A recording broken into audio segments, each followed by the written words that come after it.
वित्त मंत्री निर्मला सीतारमण ने मंगलवार को मोदी सरकार के तीसरे कार्यकाल का पहला बजट प्रस्तुत किया। इस बजट में गरीब, महिला, युवा एवं अन्नदाता पर फोकस के साथ साथ सबसे ज्यादा फोकस रक्षा बजट पर किया गया। यूनियन बजट की वेबसाइट के मुताबिक सरकार ने डिफेंस के लिए 6,21,940 करोड़ रुपए रखे हैं।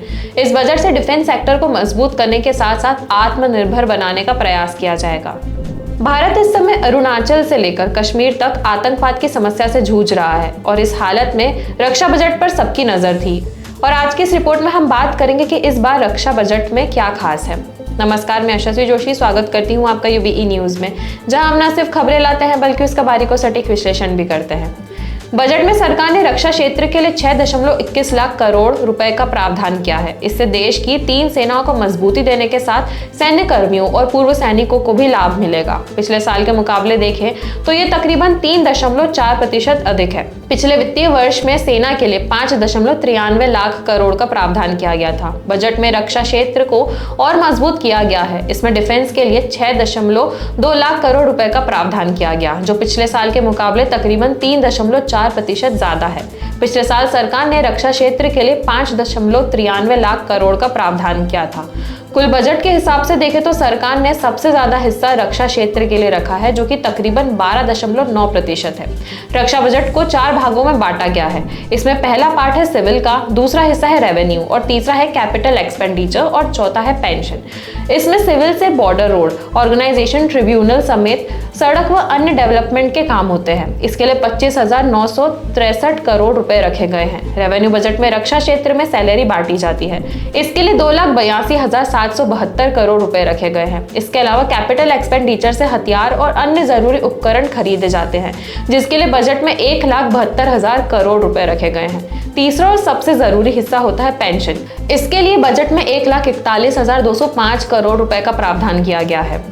किसी भी देश के लिए सेना की सबसे बड़ी ताकत उसके हथियार, फाइटर प्लेन और गोला बारूद होते हैं। रक्षा बजट में हथियार और उपकरण खरीदने के लिए सरकार ने 1,72,000 करोड़ रुपए का प्रावधान किया है। इन पैसों से एयरक्राफ्ट और एरो इंजन उपकरण खरीदे जाएंगे। इसके अलावा हैवी और मीडियम व्हीकल, अन्य हथियार और गोला बारूद खरीदे जाएंगे। इसके अलावा अन्य तकनीकी उपकरणों से भी सेना को सुसज्जित किए जाने की योजना है। सेना के लिए स्पेशल रेलवे वैगन खरीदे जाएंगे। सरकार इस बजट से एयरक्राफ्ट और अन्य उपकरण खरीदेगी।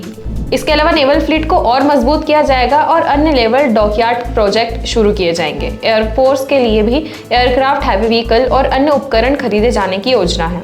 डिफेंस बजट में सेना को आत्मनिर्भर बनाने के लिए भी कई प्रावधान हैं।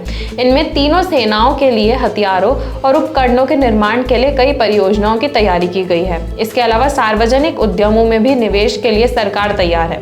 इससे पहले अंतरिम बजट में वित्त मंत्री निर्मला सीतारमण ने ऐलान किया था कि डिफेंस सेक्टर के लिए डीप टेक टेक्नोलॉजी मजबूत की जाएगी। इसका मकसद हथियारों के क्षेत्र में भारत को आत्मनिर्भर बनाना है।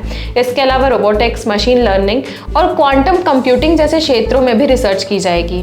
बजट पेश होने के बाद रक्षा मंत्री राजनाथ सिंह ने वित्त मंत्री निर्मला सीतारमण का आभार जताया। उन्होंने कहा कि रक्षा मंत्रालय को उच्चतम आवंटन 12.9% देने के लिए वित्त मंत्री का आभार।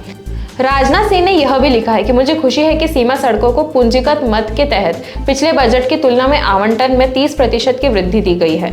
बीआरओ को 6,500 करोड़ रुपए का यह आवंटन हमारे बॉर्डर इंफ्रास्ट्रक्चर को और गति देगा। रक्षा उद्योगों में स्टार्टअप पारिस्थितिकी तंत्र को बढ़ावा देने के लिए स्टार्टअप, एमएसएमई और इनोवेटर्स द्वारा दिए गए तकनीकी समाधानों को वित्त पोषित करने के लिए IDEX योजना के लिए 518 करोड़ रुपए आवंटित किए गए हैं।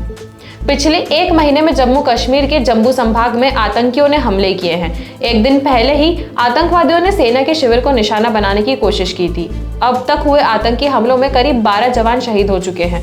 जम्मू का आतंकी हमला नए संकेत दे रहा है कि ऐसा लग रहा है कि सीमा पार के दहशतगर्द पाकिस्तान की खुफिया एजेंसी ISI के इशारे पर घाटी के साथ साथ इन मोर्चों पर आतंकवाद का दबाव बढ़ा रहे हैं। पिछले सप्ताह सुरक्षा मामलों की कैबिनेट बैठक में क्षेत्र ने न केवल आतंकियों का सफाया मुख्य मुद्दा था, जबकि जम्मू संभाग को सुरक्षित रखने के उपायों पर भी चर्चा हुई थी। 2020 में चीन के सैनिकों ने वास्तविक नियंत्रण रेखा की अवधारणा अवधारणा बदलने की कोशिश की थी। पड़ोसी देश के सैनिकों की इस कोशिश को नाकाम करने के लिए भारत ने लद्दाख क्षेत्र में 50,000 से अधिक सैनिकों और अग्रिम पंक्ति के जवानों, टैंक आदि को तैनात कर रखा है। लद्दाख क्षेत्र में मौसम के दुरूह परिस्थितियों से निपटने, रक्षा साजो सामान के रख रखाव और संभावित स्थितियों से निपटने की हर दिन कई करोड़ रुपए खर्च हो रहे हैं। इसके अलावा भावी चुनौतियों को देखते हुए बड़े पैमाने पर साजो सामान की जरूरत है। उस जरूरत के हिसाब से विशेषज्ञों को ज्यादा बजट की उम्मीद थी।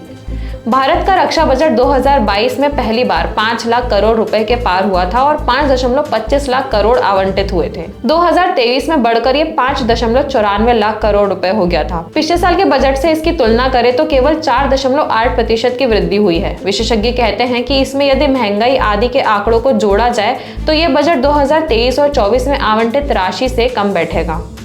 तो यह थी हमारी आज की खास रिपोर्ट और आपको यह कैसी लगी अपने विचार हमसे जरूर साझा करें। वीडियो पसंद आए तो इसे लाइक और शेयर करें, साथ ही चैनल को सब्सक्राइब जरूर करें। यूबी न्यूज़ आपके लिए लाता रहेगा देश विदेश से जुड़ी ऐसी खबरें। तब तक के लिए धन्यवाद।